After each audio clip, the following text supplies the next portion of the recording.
Hello, everyone, and welcome to Rob Has a Podcast.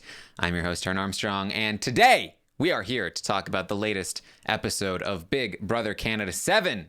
We got the awards, we got the HOH, the Final Four HOH, and the nominations. Plenty to talk about tonight on a great recap podcast because we have a great guest with us. We have Karen from Big Brother Canada 5. How you doing, Karen? Hey guys, I paid him to say that, you guys. You know he hates me. Yeah. She said she'd take me out to Wendy's. Yeah, no. I'll bet. Yes. Yeah. Bruce is in the car though, Taryn, so I gotta go. Oh, okay. You heard him. Also with us here tonight is Brent. How you doing, Brent? I'm doing great. Karen, I want to know, how the fuck are you? Hey, I'm doing good, my queen. How are you? I'm doing great. It's great to be with you. I've been watching you all season long on Twitter, talking about Big Brother Canada and the Pretty Boys. So I can't wait to hear what you got to say about. So sorry. I know. But, well, look, a season like this that's a complete shitter, at least for the first 2/3, it makes your season, like, we were all like, oh my God, the days of Big Brother Canada 5. Like, that was never a boring moment in Big Brother Canada 5. So it's. No, I didn't find it boring either. Okay. All right. Yes. Karen also, she helped me discover something that I've been curious about for a while. Everyone knows that a lot of the house guests, the former house guests that are really big fans of Brent, they usually, for some reason, they don't like me very much. It's because Brent throws me under the bus to them all the time in private conversations. I have no idea what you're talking about. Tells them I hate them. Oh, yeah. Oh, I'm sure I say that. Come on. Everybody knows that he hates me. You guys that are watching know that the robot hates me. Taryn, it wouldn't matter what I said. I mean, like, for the record, I said he loves you. Like, you're like, he didn't love you as a person. I said he didn't love you in the game, but he loves you on the show, like with us. You got it. You're just not buying it. So, whatever. I'm the same person. I'm actually one of the same people. Well, yeah, but you don't have to you don't have to make strategic decisions in real life. I mean, you do, but not like in the game, You don't?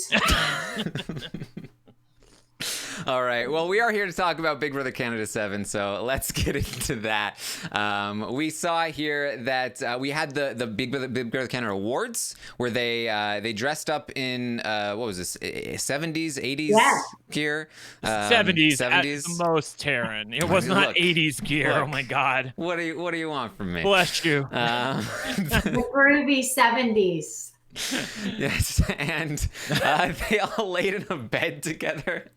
Yeah. Like they're from Charlie and the Chocolate Factory. Right. Can I say something about that though? That happens, like, if you guys remember, that happens in the morning. So they got them drinking, which they did the same thing to us. And then you have to wait all night till like midnight to go play the POV. Yeah. So that really sucks. Like, now watching that, thinking, oh my God, they're having martinis and Coors and thinking this is cool. And I'm thinking, wait. You're going to be tipsy, and then you're going to have to go lay around and do that comp.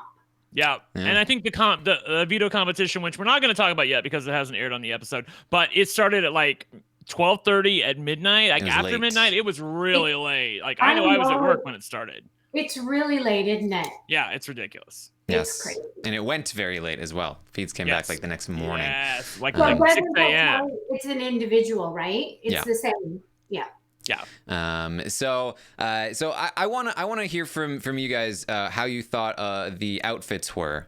Because really, is that what you want to know from us, Taryn? They were a choice. You don't give a shit about the outfits. Like, come on.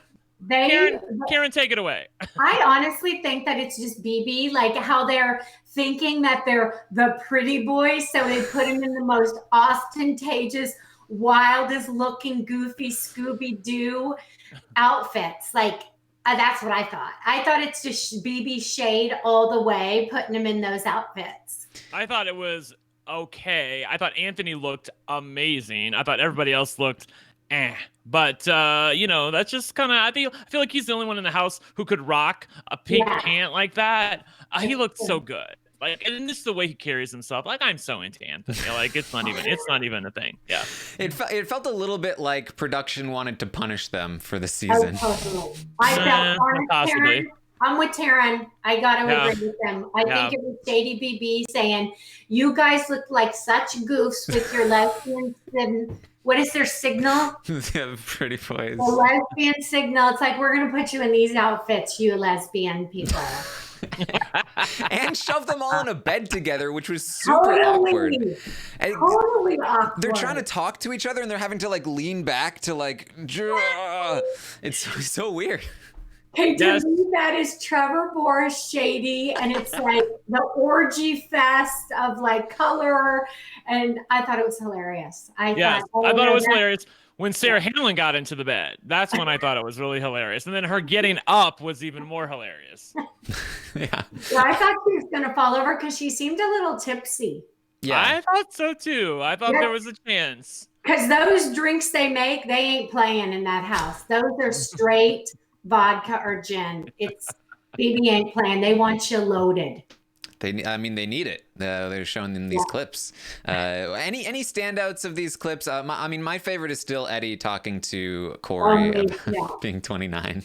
I mean, that was my best favorite in the house and on this episode. But you guys, did you notice how much they were all like giddy and laughing and everything? And I was thinking, well, I'm glad somebody's having such a great time.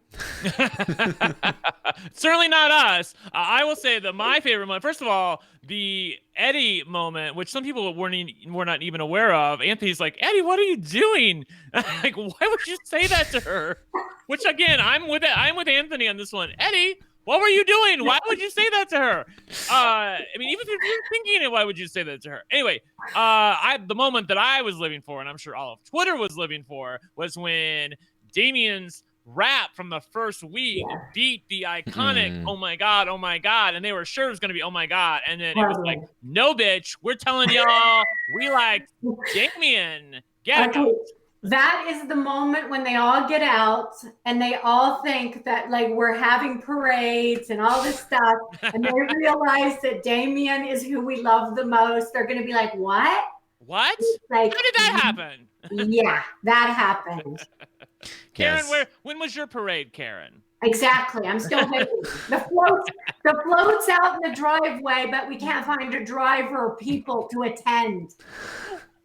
We also saw Dane kissing Esty right after we get the segment where he's talking about the love of his life, Coco. Karen loves this. Very weird. Because I know Trevor and I know how flippant petty they are. And it's like, they're like, oh, really, bitch? Okay. The love of my life. And then his big balloon pop. And it's like, here, you're making out with Esty. Oh, God, that was great. Because let's awesome. be clear, they had a lot of categories to choose from. They only aired like 3 or 4 of them. I think there were 10 total. So they definitely chose to include this one right after the previous segment. Yes. Completely. That was 100% intentional. Also intentional, I thought, was the inclusion of Kira saying, this makes me not want to watch the season. And I'm like, I'm with you on that one. You don't want to watch the season, Kira. This is just a taste. A morsel, Taryn. And speaking to that, I think that a lot of them are going to have that feeling once they get out, like Mark, Anthony, Kira. They're going to be like, what? That's not what happened. It's like, yeah, that's kind of what happened. And that's what the fans think. So welcome to Big Brother. Yeah, I wonder if it was actually like better for the Big Brother Canada 6 people because their edit was so not representative of what actually happened in the house that they were able to probably like take it in stride a little more. Whereas I think people are going to come out of this season thinking it's going to be a great season, and then seeing the reaction, at least in the more hardcore community, being much more tepid than they expect. Yeah, I'm curious about that. Like, Karen, you were a fan before you went in and then played the game. So when you get out of the house, like, I mean, of course, people say to you right away, oh, it's an amazing season, we love you. But then you get home and you start reading like what people on Twitter have to say. Of course, your season, everybody loved your season. But do you think these people are going to go home and realize that we didn't really like their season very much, at least not until the very end. Like, I mean, the last week of feeds was great, but up until then, I've been pretty bored. You know, like you honestly don't know. Like I and Ika both thought that like everybody was going to hate us when we come out of the house. So when you found out, like, no, they didn't hate you and they liked you, and it's like, oh my God, you're kidding. Like you're relieved in a sense because you don't know. But I think that it's going to play on both sides. What we've seen with pre-jury with this is like when you get out of the house, you know, how are they going to be? It's like this. You go in and it's like a lot of people we don't like in the house, and they come out of the house and then we end up liking them because they're cool online. Mm-hmm. But then a lot of people that we liked in the house that come out, then we don't like them when they act like they do online. So I don't think this season will be any different. We'll be like, oh my God. And then when they start fighting with fans, or then they start telling people like, no, this is what happened. It's like, no, we watched it. It's kind of the thing where because I've walked the walk, I don't care what people say. Even Taryn the robot, who has me on his show, who hates me, I don't care. I think it's funny. Get him, Jade. Get him. I think it's funny. Like I don't take it personally, but a lot of people, because they're not as old as I am, if you're as old as dust, you don't really care. But these people, I think if you're younger, you might care a lot more. And I think this is going to be the worst season ever for that. I'm not sure about. I would agree with you that this is probably going to be pretty bad. I was very taken with what you said about you and Ika. I think that just shows that women are more grounded and have less of an ego, because the women come out of the house and they're like, I'm worried they're going to hate me, and then we're like, oh no, we love you, and you're like, oh, it's a relief. Whereas with these freaking guys who have such egos, they're like, oh, this is the best season ever. They're gonna love us. We're gonna be legends. And not so much. The only one I think that is Adam. He really is like a fan, and he wants it to be a good season, but I don't find his ego is as over the top as the rest of the three other pretty boys. I agree with you. I think that his ego for himself is not over the top. I think his ego for his baby, the pretty boys, is a little bit over the top, which I have always said may ultimately be his undoing. So I'm not sure I'm not sure which side of him is going to show most coming out of the house. I have a feeling it's probably going to be the side where you talked about, where it's like himself individually is not as big of an ego. I've seen a lot of love for Adam on Twitter lately. Just up until even last week when Kira put him up on the block, made him look even more sympathetic than I think he already did after losing Sam. So we'll see. Well, I don't think he's going to be that caught up in it. I think he's just going to get on with his marriage to Sam. Yeah. Having grandbabies. Yeah. I think Adam is like the kind of fan that hasn't really interacted with the more hardcore element of the fan base. Like before I started going on the forums on like Big Brother 6, when I was even younger than that, I looked at the game and I thought that the players that I liked were the best players, and I had this perception of the game, and then I got on to like the forums and I watched how people would trash people like Dr. Will even sometimes, certainly Eric Stein on Big Brother 8, and I was like, wait, what? People hate these people? Like why do they hate these people? And I was very taken aback, and I feel like Adam might have a similar realization where like Adam wanted to recreate the Brigade because the Brigade is a legendary alliance. He wants to do something amazing, create a great special season. But Adam wasn't there during Big Brother 12, during the Brigade, when everyone was complaining about them nonstop online. And so I think he's going to interact with that fan base for the first time when he gets out of the house, and he'll probably be kind of disappointed with it. But I do think he'll also take some solace in the fact that this has been perhaps one of the highest rated seasons in the sort of the TV ratings of all the seasons. It's been doing amazingly in the ratings. Yeah. It continues to climb. There's a huge dichotomy between the TV viewers and the online fan base in this one. Very true. Twitter is not representative of the Big Brother Canada fan base or of the Democratic Party, as I've learned lately. So you never know. Just don't pay attention to Twitter. It's not all it's cracked up to be, people. Come on. But I can honestly say Twitter are my people. That's true. That's Twitter. Twitter are my people as well. Yeah. Do you guys ever venture over into the Facebook stuff? Because I think, who are those people? I do not. I should. What show are they watching? I just kind of go creep a little bit on a couple of their things and look at it, and I think, "Ooh, I got to get out of here. They're too much for me." Yeah, it's I don't even, I have no idea what the Facebook Big Brother people look like. I know because they venture over there on the Survivor Facebook a lot, but I don't see as much of it for the Facebook side of things. I'd wonder what that would look like. I haven't actually gone. Don't go there. Don't go there. I'll get lost. I won't Don't return. Don't go. You'd never be the same. I'll come back like Chanel is the best player to ever step foot in the game. I didn't even realize. She was. Come on. Program, Taryn. I love Janelle. Yes. She hates me too, though. It's okay. Oh, no. Is Brent telling you that too? Because I don't think that's true. No, you told me that. All right. Well, like, you invited this woman on here. I did. For the record, it was my idea.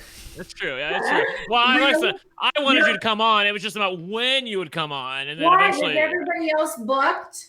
A few, but no, listen. I have text messages Brent with the truth. I'll give you the truth, Mama. I text messages from Ligori because he's trying to figure out when to put you on because he wants me to be with you because he knows I want to be with you and we make the best TV together. And so I was trying to figure out a time when you would be here and when I would be here. That's why I said, look, let me just message her directly and find out when she wants to do it, and I'll make my schedule work accordingly. So that's how it'll work. And Ligori can back me up. As we created the initial list of guests, Karen was a must-have with Brent, of course. Come on. Must-have. I'm honestly not even lying about that's 100% true. How much do I got to pay you now, Taryn? Multiple this Wendy's. Is going to be costing me. Multiple Wendy's, I say. Yeah, a combo meal. All of their meals are combos. What's with that? Yeah, I noticed that as well. You would think they'd get tired, especially Dane. This is like his 4th HOH right now, so whatever. By the way, Johnny as the Wendy's. Yes, our boy Johnny. I wrote on Twitter. I went to drink with him, I went out with him and Kirsten in Victoria. Oh, yes. How was that? It was awesome. Oh, gosh. I couldn't walk by the end of the night, but we had a great time. That was a great segment. Yes. Taryn, did you see Johnny trying to do the straight boy handshake with Dane? I thought it was... as I wrote on Twitter, I struggle with it as well. It's like... yeah, okay, yeah. There should be like some universal between a straight man and a gay man that if you meet, you should have some other kind of special shake. Just give me a handshake. A handshake. It was awkward. Are you talking about like the hand and then like the half hug thing? Yeah, whatever the hell that was. Yeah, it's not great. He's a nice person. Oh, I forgot. We didn't even talk about how he got to Wendy's in the first place. He won the HOH competition. Dane, I'm talking about. Karen, I remember this competition because we watched you compete when we meet Taryn and a bunch of our friends were up in Canada. We went to a Big Brother taping. We watched you evict your boy. I was just talking to Taryn about that. I go, oh no, when his mom and his grandma were in the audience, his whole family. He goes, oh yeah, they did. Yeah, when you evicted him, they still do. Well, I still love you for making the call that you did that night. And then you got to compete in the HOH competition, which was exactly like this. I swear that the same buzzer stands, same everything. I think it was even like the same. I think it was veto people, right? Yeah. No, I wish it would have been just done like that. Ours was different things. So you had to figure out what the comp was of what. That's right. Okay. And and I kept buzzing in. That didn't make the episode, but I kept getting it wrong because I was trying to buzz in quickest, but I didn't wait for enough clues. And so I just kept getting nothing. That's the competition that I played along in the audience. And I think I can't remember now. Did I tie Dimitri, Brent? I think you did tie Dimitri. I want to say. Because I think I was mad because I wanted another question. Yeah. They ended it soon. the problem, as you saw in this episode, was not that they didn't know the answers, because they clearly did. It was just who got to the buzzer the fastest. And Adam, I think if he doesn't win this veto competition, he's going to be thinking a lot about that HOH competition, which clearly was in his wheelhouse. And even like that whole buzzer system is the same thing in Buzzkill, and you think you buzzed in and like you see that they kept hitting it. They're not like great buzzers. Like it's, you know what I mean? It's not like you hit it once and it's like you're locked.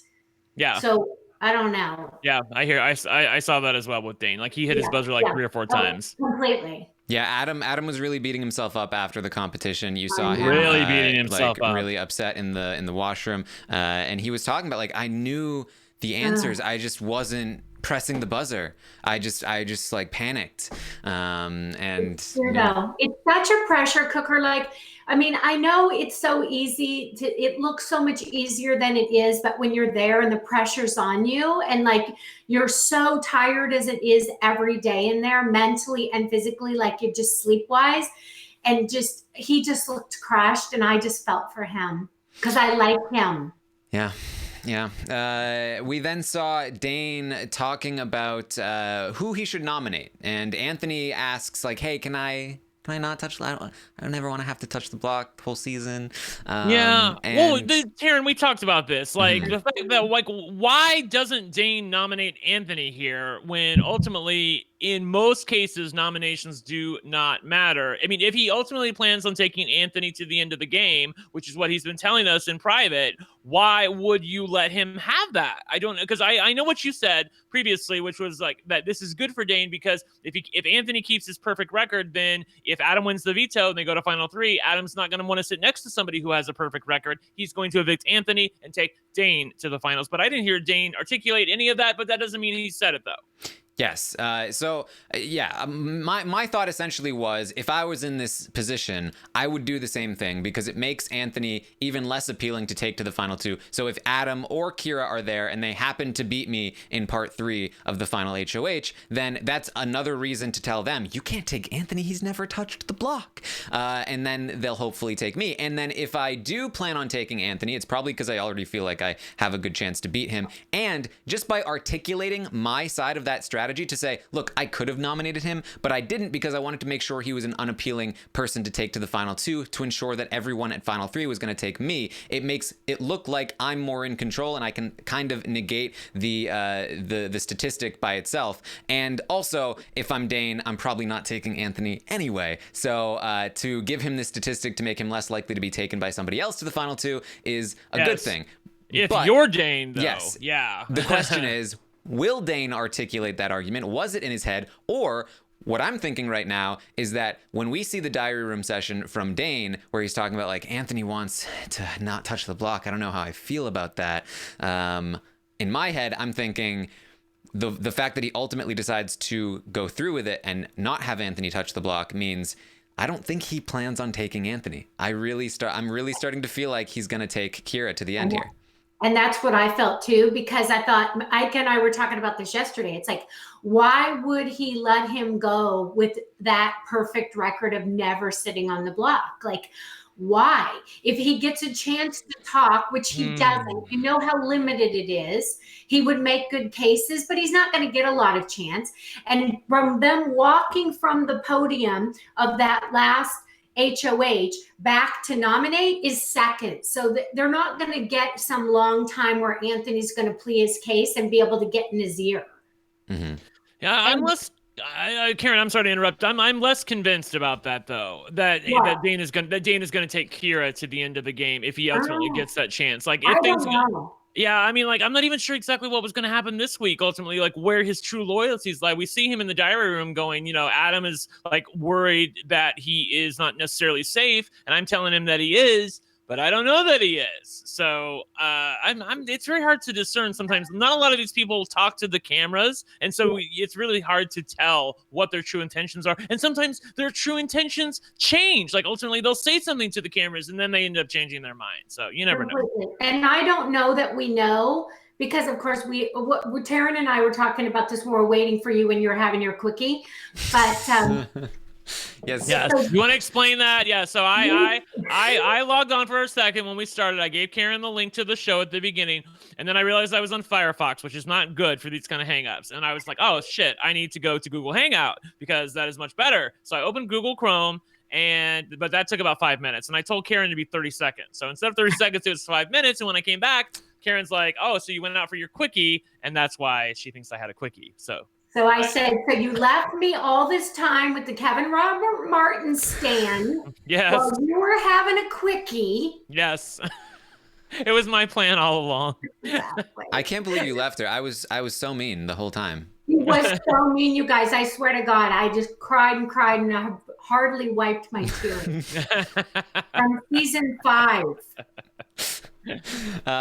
So ultimately we see Dane, he follows through this. He does not nominate Anthony, and Anthony will retain his record. Now, theoretically, something could happen with the veto. I'm on record by saying I don't think the final 4 nominations even matter that much in terms of the never touching the block record, but I certainly don't think that if Anthony loses the veto to Adam or to Kira, that really counts as him touching the block either. Because, by the way, I don't mean to get in the weeds, but let's talk about that really quick, because I don't agree with you on this. And I heard I even retweeted somebody saying this. Like, Karen, you played the game. Nominations at Final 4 do matter, because if ultimately the head of household wins the veto, they're either going to leave the nominations the same, otherwise they wouldn't have done them in the first place, or if they change them, then you know that they're up to something, and it's on them. It's on the head of household what ultimately happens.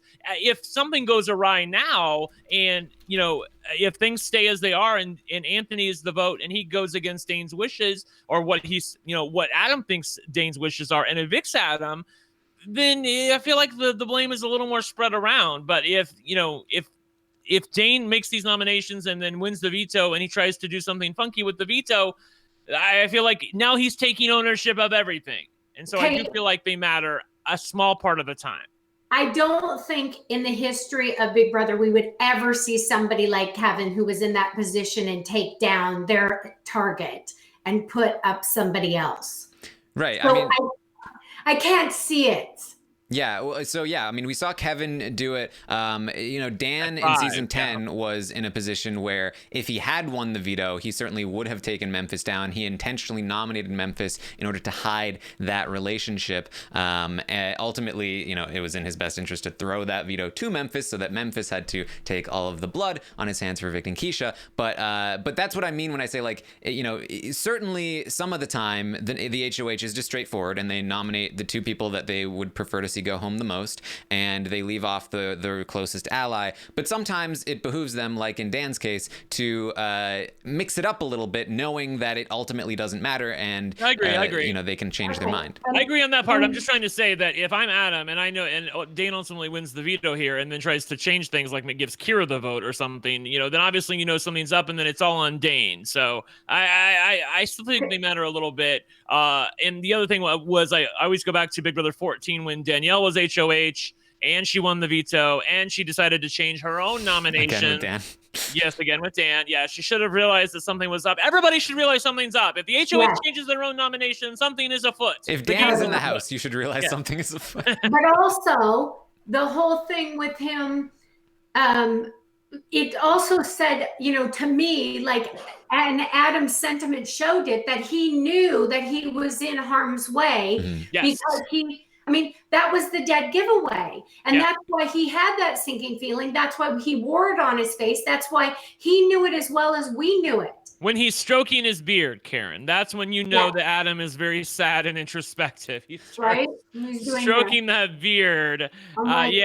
And the mustache, And he instantly knew, like, even before that, Taryn, we saw in the episode, he was having fits about the fact that they were on board to keep Dane, because if you're on board to keep Dane, then was I the original target? And exactly. He's like, you guys are liars. Like, I can't trust anything you say. And it's like, no kidding. No kidding. Well, part of me wonders if that helped open the door to the option of taking Adam out, because prior to the, Dane winning HOH and having that conversation that we saw toward the end of the episode where he's talking to Anthony about, like, you know what's up. Prior to that moment, they had never mentioned cutting Adam at the final 3. Dane all season long has been talking about a final 3 with Adam and Anthony. And even on the feeds to the cameras last week, he was saying he wanted to take out Kira at final 4. Then, obviously, that might have just changed because he approached the decision and decided to change it. But I think it also may have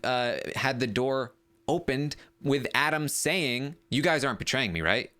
I'd be so mad if you betray. You're not gonna. You didn't make a deal with Kira to betray. That. It not only puts the idea in their head, but it tells them that it was something that you considered, right? It's like, hey, he might understand. He thought of it. You know what I mean? And every single thing that is said when you're down to the final 5, like every single thing that you hear is like, okay, what's going on? What's going on? The paranoia is so heightened at that point with every player. I don't care that I was the most paranoid in the history of the franchise. Everybody's and we paranoid. loved you. Yes. Everybody's paranoid. Like, and any one thing tweaks it. But can we just back up just one little bit where Kira, the thing that annoys me the most about this person is that they said my whole season, all I wanted my whole season was to get out Dane, and then was given that opportunity and did it. And I thought, okay, that would be like me saying I wanted to get out Kevin Robert Martin and then not do it. Yeah. Like, you needed Kevin to get rid of Dimitri. That was the reasoning, right? Aggravated me to no end. That it was like they're gonna look back on all of this though. That is the dumbest things that Adam, Kira, you know what I'm saying? Because they all had opportunities and they never took it. And these are things that you can never go back in the game. If you make a bold move or you don't make that bold move, I mean, you guys, you're 4 years down the road. They'll be reliving this shit over and over. Well, Kira knows that Mark walking out the door was their best chance to get to the end and win. And now ultimately they may get to the end of the game. But as you know, Karen, getting to the end and winning is a big difference. And Kira had an opportunity to keep somebody in the house who they could have beaten. And they did not do it. The better chance would have been Mark and Anthony for Kira. Yeah, and Mark told me in his exit interview he had been planning on taking Kira to the final 2 since week 2. That was always the goal. He probably thought he was going to win, and I'm not so sure he would, Taryn. Yeah, exactly. We're not so sure he would have either. Okay, because I mean he's so full of himself. That guy. So full of himself, he really is. He looked like Lucky the Leprechaun in that suit going out. I thought, Lucky, you lost your 4-leaf clover. Mark is a big Kevin fan as well. Yes. Oh, is he? Yeah. Yes. Which you'll be glad to know, Karen. They really use that against him in the house. Like, did you know he's a Kevin Robert Martin fan? Well, I don't know if they said Robert, but he's a Kevin Martin fan. I saw Anthony say something. Goes, I don't know who this Kevin kid is. I thought you should call me. I'll tell you. I got stories. Me and him are really good friends. You guys all know that, right? Yes, I do know that. We saw you at the Wendy's. Yeah, for sure. Yeah. We hang out all the time. He likes me like 10 times. Yes. So we also saw Kira do their thing where they interrupted a conversation between Dane and Anthony, and they got very upset because they thought the conversation had changed. Now, they did edit it to make it seem like they did change the conversation, but in reality, they hadn't really changed the conversation. Nope, I mean, they had been talking about other things, but they were talking about competitions in that moment. And so, but they had changed their conversation prior to that moment, because this is like the third time Kira had interrupted the conversation. And so Kira storms out. You guys can just tell me to leave. You don't want to talk around me. Yeah. That's that paranoia I'm talking about. It's like, it's in heightened oversensitivity at that point. And then that didn't make him look good on the episode though. No, I didn't love that they included that. I was a little bummed about that, even though it's reality, because that's Anthony. That is the reality. I know that is the reality. I'm laughing at Corinne in the chat. #Kira joins. That's been going around on Twitter for a while. For those of you who don't know, it's Kira joins, because Kira seems to pop up in every room at any given moment, and they're always lurking outside the door with the pitter patter of their feet, because they want to know, like, are you talking about me? Are you not including me? What's going on? Am I being included? And they just got busted twice standing outside the HOH for a long time, because you guys, you can see through the crack and you can see the shadows under the door. Because, like, even if we were locked in the HOH and somebody came in the house that was like maybe changing a light bulb, right? We could see a shadow go by. We're like, oh, somebody's in here. Yeah, honestly, the fact that they included that moment from Anthony saying, "I'm going to put them in their place," makes me wonder what production knows about Anthony's chances to win. I feel like they usually like to make the winners a little more likable. I mean, like, Kira, there's not a lot of love for Kira online, so I don't know if they're like just looking at, they're both two goats in a way. Like, obviously, Anthony's not as big of a goat. That's exactly how I feel. I feel like, honestly, and I didn't know if you guys would agree or disagree, but I thought, I don't care what you guys say. I think either one of them are the second place person, Anthony or Kira. I don't think there's much of a difference is what the jury will think at all. I know the fans don't like either of them at all. Right. I know the fans. At least in the forums I'm on and Twitter. Yeah, I know that many of the fans don't care for either one of them. I will say that I do not agree with the fans that Anthony and Kira are the same, or will be viewed as the same by the jury. I think Anthony can win. And I don't know if you. I don't think so. I think it's close. I think Toothless is the only one that's got a shot. Okay. All right. Well, we'll see. All right. Well, is there anything else from the episode that we should touch on before we get to spoilers? I think we talked about pretty much everything. I do love the fact that Adam's spidey senses were going off, and then he knew that something was afoot. But I also do.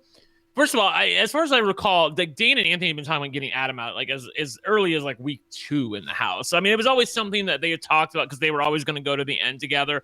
I mean, I don't know if they really verbalized. Maybe they didn't verbalize it a lot last week, but I do feel like that I wouldn't blame Adam necessarily for his paranoia, even though it's valid, of putting the idea in their heads or giving them permission to think about it. It's like the chicken or the egg, which came first. So I don't know if that was really Adam's fault. I think they were always, again, I've said this before, if Adam didn't win HOH and veto, and he's ultimately sitting on the block at Final Four eviction night, I don't see a world where he doesn't go home. Like, I feel like he has to win one of those two competitions, Darren, and he's already lost HOH. He's going to have to win the veto. Yeah. Me too. All right, so that's what we have for you from the episode. You can find us on Twitter. I'm at Armstrong Taryn. Brent is at One Lucky Gay. Karen, where can people find you? Twitter. At Karen's Real. That's me. Yes. Karen's Real. And I'm on Instagram too, but I do real estate because I have a job. So, you might not like this stuff, but I do talk about BB, but I am a person with a job. I am a person with a job as well. So that's what I'm saying. But my Twitter consists of properties too. So it's like, people won't like that. Yeah, that's true. What are you going to do? I will be live tomorrow. I'm going to have to push it up to noon Eastern, and I will be going over Dane's game across the whole season. I'm going to be talking about Dane, what he's done from week 1 all the way toward the finale here when the feeds cut, which we will be talking about very shortly. So tune in tomorrow for that at noon Eastern, and then at 9 p.m. Eastern, we will be live with the final roundtable of the season, during the season at the very least. We'll do the final stock watch update and talk about everyone's chances to win. Should be very fun. And then, of course, Thursday, I will be live from Toronto to recap the finale episode of Big Brother Canada 7. And then I'll have some interviews, some in-person interviews with the final 3 the day after that. So lots to look forward to. And now we're going to talk about the spoilers. You guys ready? Do we ring the bell like Rob does? We don't have a bell. We're low tech here, Karen. I have to sing it myself. Yeah. When I first came on, I said to Taryn, "Is this Rob has a podcast?" He goes, "Yeah." I go, "Where's Rob? Where's the Rob? Where's the Rob? Rob has the podcast." And he started telling me all the things that Rob was doing. I'm like, I'm just fucking with you. Yes, Rob is actually going to be live in about 30 minutes with the Game of Thrones stuff. So I look forward to into that as well. All right, and let's get to it. Let's talk about Big Brother spoilers here. Spoilers. Get out if you don't want to know anything. Okay, Get here we out. go. Yes. So this was potentially a do or die veto competition for Adam. Potentially the first one of the whole season. He's won 7 competitions. Not a single one of them has been do or die except for this one. And of course, that means he loses this competition. And Dane wins the final 4 veto. Adam, it's not looking good. It's not looking good. Not looking good at all. Karen, last time we saw things before the feeds were cut, for those of you who don't watch the feeds were cut day before yesterday, I think. I can't remember. Time goes out the window. The feeds were down, and they're going to be down for the rest of the season. The feeds were cut right before Arissa came on and said, hey, it's a special eviction. One of you is about the final 4 is about to become the final 3, and then they cut the feeds. But right before that, we saw Anthony and Dane talking to each other about when are we going to tell Adam that we're cutting him? Oh, we'll tell him on Tuesday or Wednesday, whenever we get time. And then like an hour later, Arissa's like, surprise. So I am thinking they didn't have time to tell him, or if they did, it was right before. But don't you think from Dane watching 20 seasons every season that he would have known that this was coming? I mean, like, I'll just say this, Taryn, I forgot that it was this quick. I for some reason I thought it was like Monday or something. I didn't think it would be this quick. I remember when Ika went home. So so I refer everything back to our season now. And I'm like, no. And I told Ika, no, remember, this is when you went home. And she goes, oh my God, it's happening that fast. So that means that they did jury roundtable today then. Oh, yeah.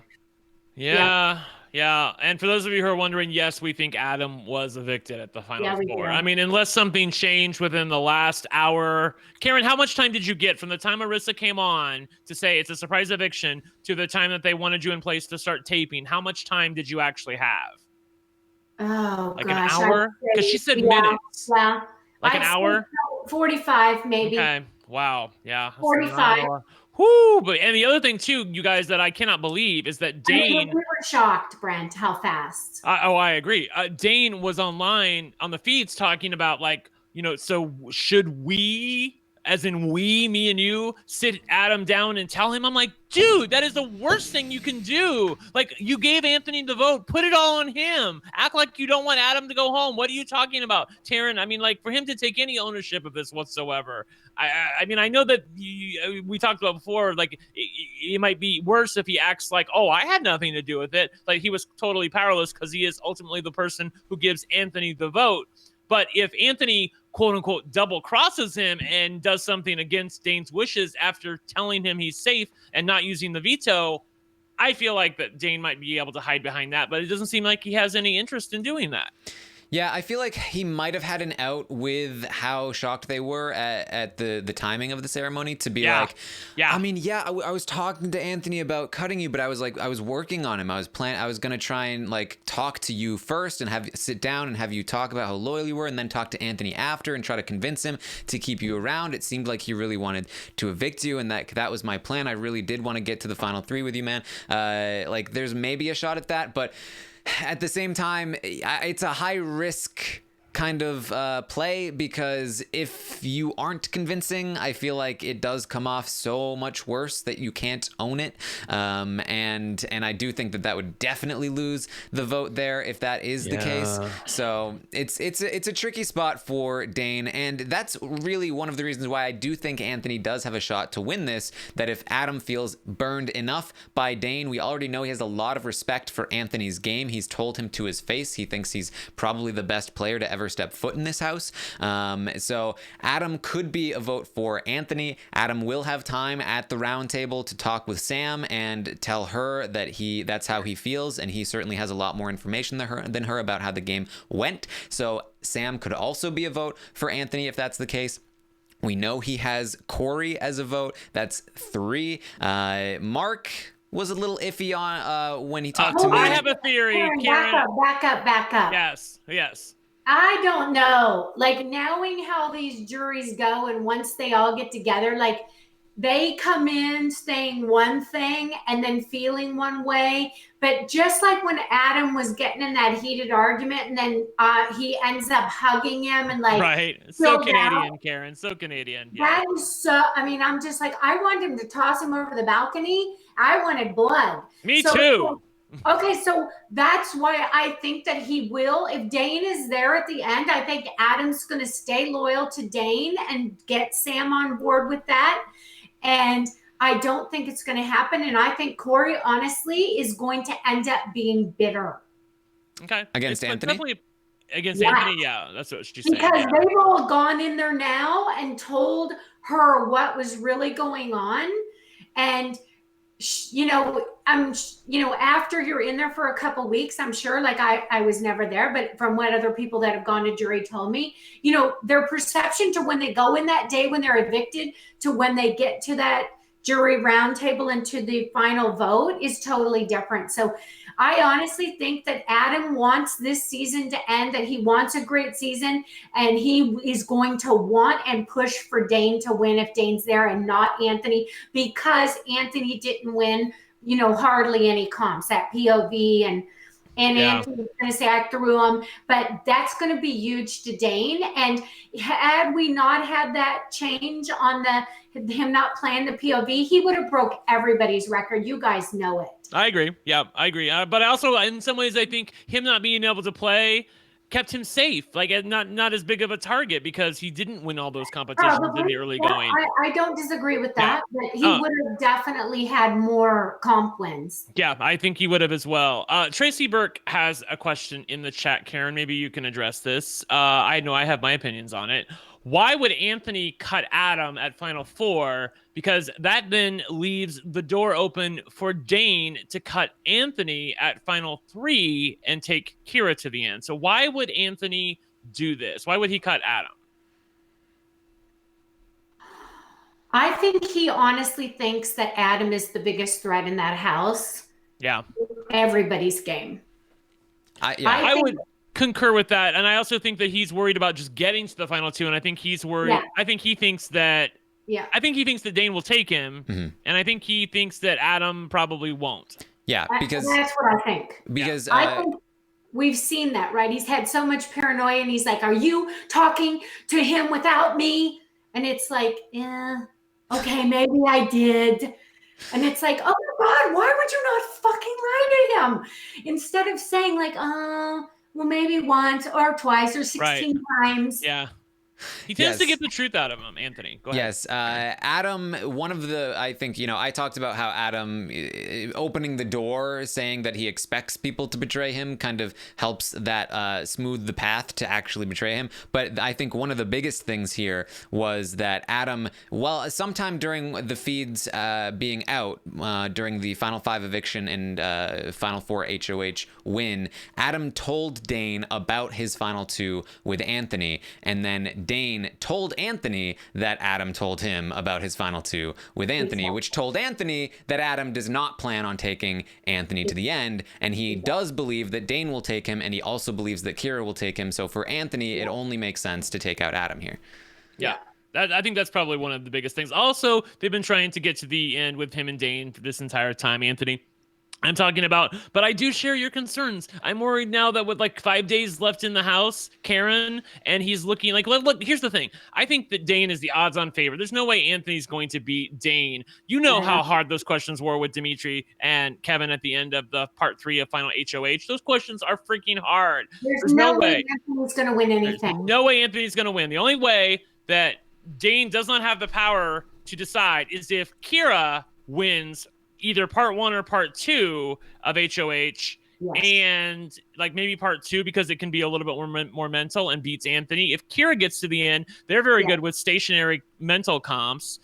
They've been shown that they can be anyway, and they could, in essence, save Anthony from himself if Dane doesn't have the power. Kira might take Anthony to the end. On the other hand, they were saying on the feeds a few days ago that they would take Dane to the end of the game. I don't believe that. I don't believe that. And I were talking about this, and it's like, no. If they get the opportunity, Dane is going home, because I think that they really know that Dane's going to win the game too. and their only shot at the 100K, as they say, is Anthony.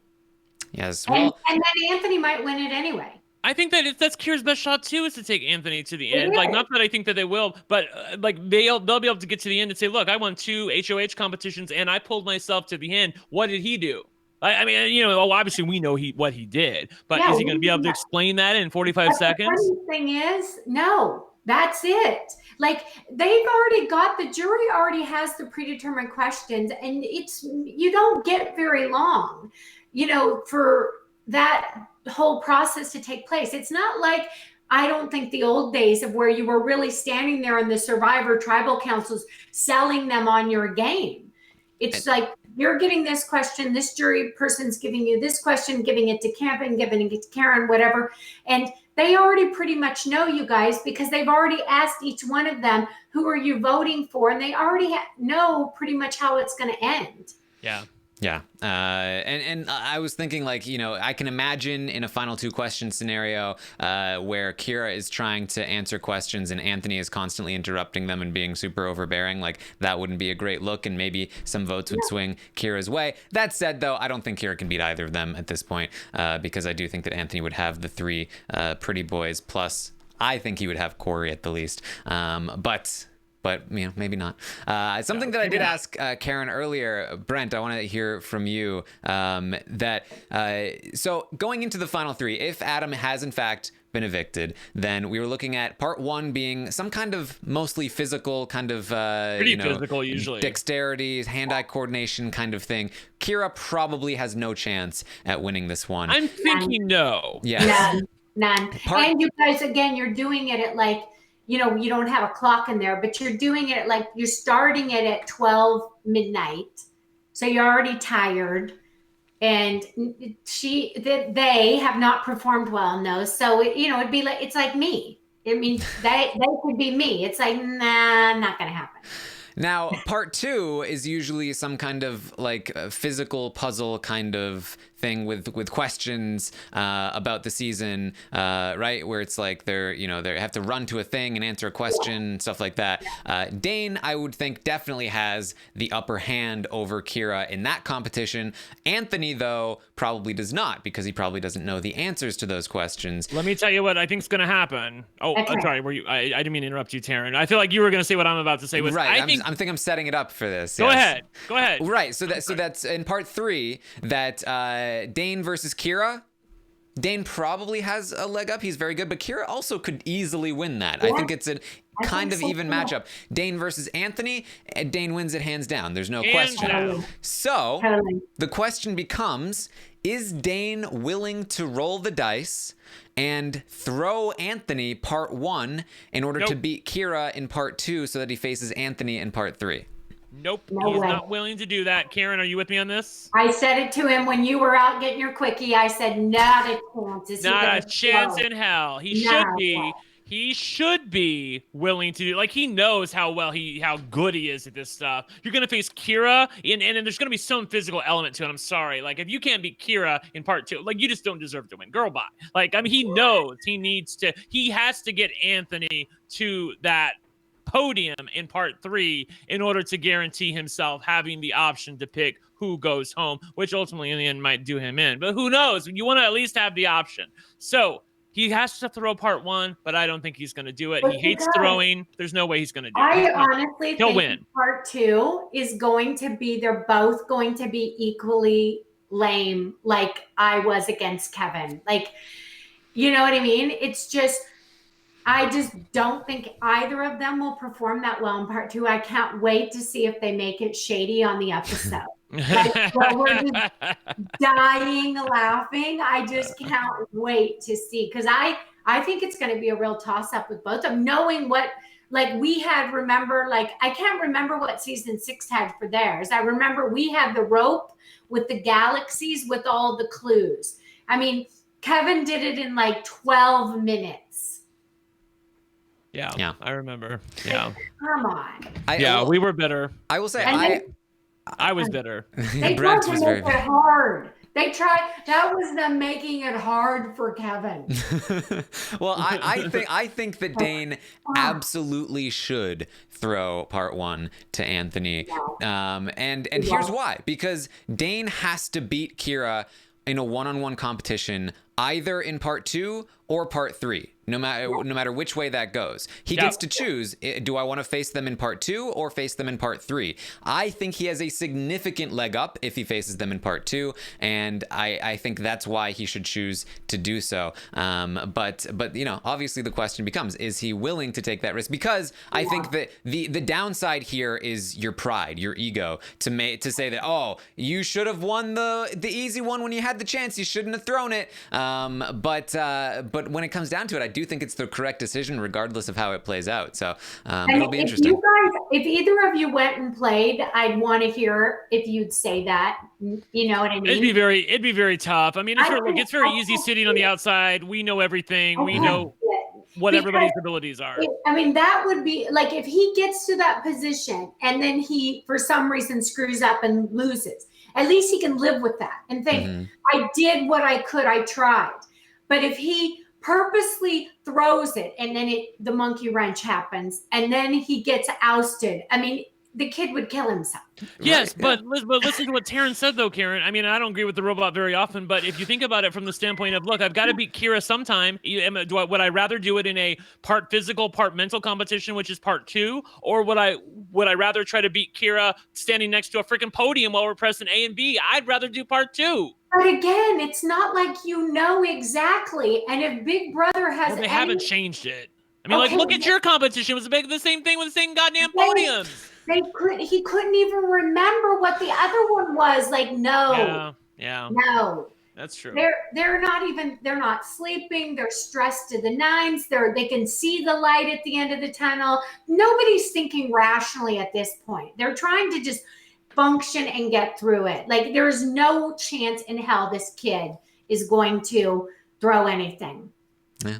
And hey, if they just reversed the order, he wouldn't even have to make the decision. He'd be in a perfect spot. I think if the order was the question comp first, then physical, then the pure quiz, then I think that I would call Dane in the final 2 already. It's automatic. But not the case. It's how things go. Big Brother could also save him if part 1 is overwhelmingly physical. I think back to that competition in Big Brother Canada 3 with Godfrey and Sarah and Ashley. That one was ridiculous, insofar as the physicality required for that. Totally. And Anthony is a bit of an ox. He is strong. So not that Dane's a pussy, because he is not, but he could have problems beating Anthony in a competition like that, which ultimately could save him. I can't wait to see how it ends. I'm finally glad that we're this point where I'm not 100% sure what's going to happen. Yeah. I waited for this all season. Yeah. Yep. It finally happened at Final 5. It finally got us on board, Karen. Thank you. All right. Well, I think that's what we have for you tonight. So thank you so much, Karen, for joining us. Thanks for having me. Yes. Hey, thank you so much for joining us, Karen. Thank you for joining me as well. Stacked has a question, but she wants to ask before we go.